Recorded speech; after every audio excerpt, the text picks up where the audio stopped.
खासकर उस नुकसान के आकार को देखते हुए जो उन्होंने दुनिया भर के लोगों, कर्मचारियों और उन परिवारों को पहुंचाया जो इस मामले से प्रभावित हुए। मतलब सैकड़ों व्यक्तियों के करियर का भविष्य पूरी तरह से ढह गया। मतलब कुछ भ्रष्ट लोगों की वजह से। इसके लिए कोई औचित्य नहीं है वे नर्क में जाएं अगर अल्लाह ने चाहा और बुरा अंजाम पाए।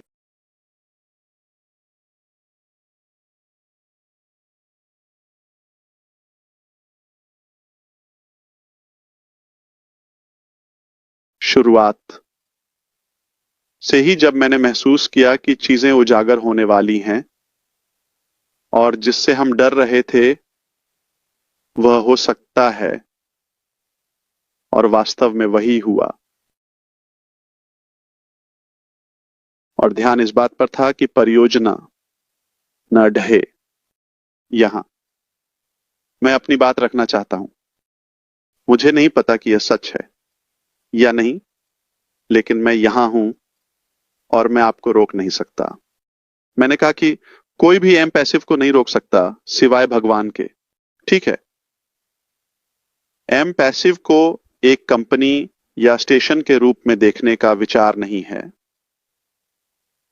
बल्कि यह दृष्टिकोण या दृष्टि में है। चाहे जो भी हो,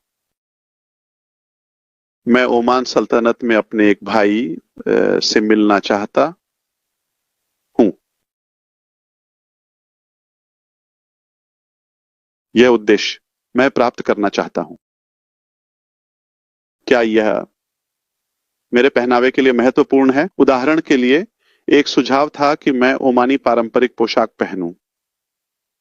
जो विशेष है, मैंने कुछ भी पहना हो, चाहे वह सईदी हो या कुछ और, लेकिन मैंने लक्ष्य तक पहुंचने में सफलता पाई।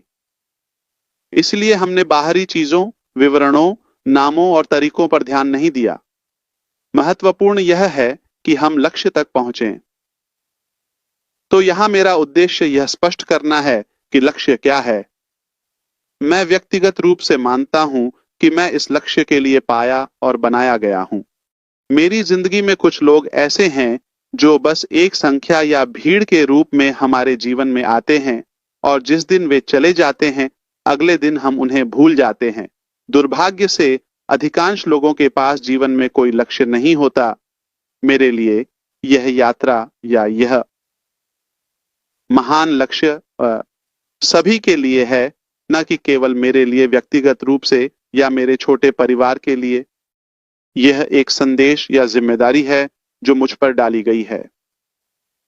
अगर आप मुझे इसमें शामिल होने से नहीं रोकते, तो मैं इसे इस तरह मानता हूं। यह सर्वशक्तिमान से एक चयन है जो मानवता के लाभ के लिए है, बिना किसी अपवाद के, या उन लोगों के लिए जो इसके योग्य हैं।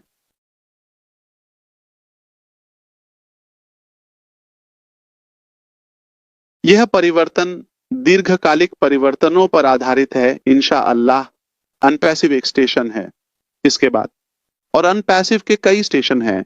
ठीक है, यह अंत नहीं है, यह आखिरी चीज नहीं है। यह केवल एक विस्तृत रणनीति है एक लंबी यात्रा की।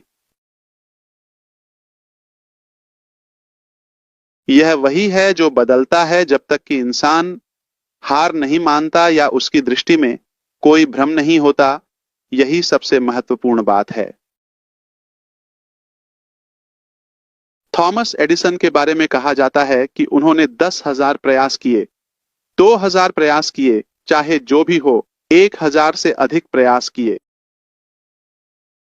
प्रयास 750, संख्या 750 में क्या इसका मतलब यह है कि वह यह कहानी सोच रहा था? कठिन और असंभव, या अगर ऐसा हुआ तो वह इसमें संदेह करते थे। मतलब अगर उन्होंने इन आवाजों को सुना होता जो सफलता के खिलाफ होती हैं, सफलता के दुश्मन होती हैं, तो आज हम घने अंधेरे में होते।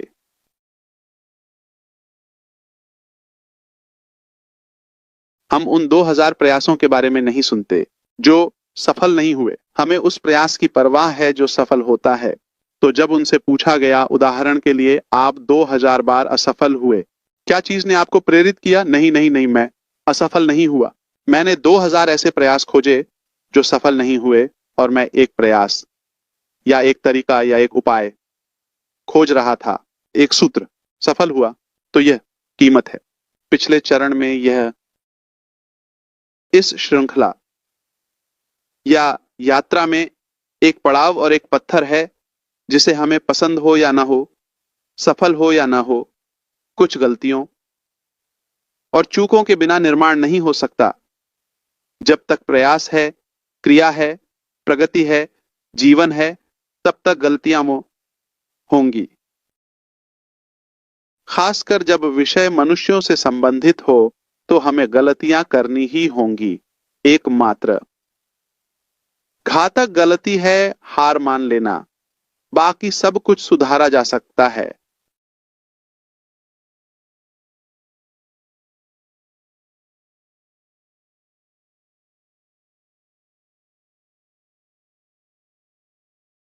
हमने ये नहीं सोचा था, और हमें पता था कि चुनौतियां हो सकती हैं, जोखिम हो सकते हैं, कुछ चीजें हो सकती हैं। इसलिए ये पहले से ही समझा गया था, पहले से ही स्वीकार किया गया था, जब तक कि हम चीजों को नियंत्रित करने, आग बुझाने या कम से कम उस पर नियंत्रण पाने में सक्षम नहीं हो गए और आगे के लिए व्यवस्था की।